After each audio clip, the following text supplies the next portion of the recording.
Hi everybody, I hope you are doing well.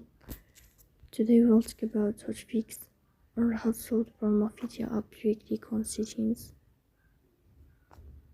In this page we click on apps, default apps, app settings. In this list you will search about Fitia app. Here we click on first stop and we click OK. Then we'll enter to storage. Here we click on clear cache. In the end you will turn off your phone and you will wait a moment to restart your phone again to fix that problem. So that's all. Don't forget to support us by like and subscribe.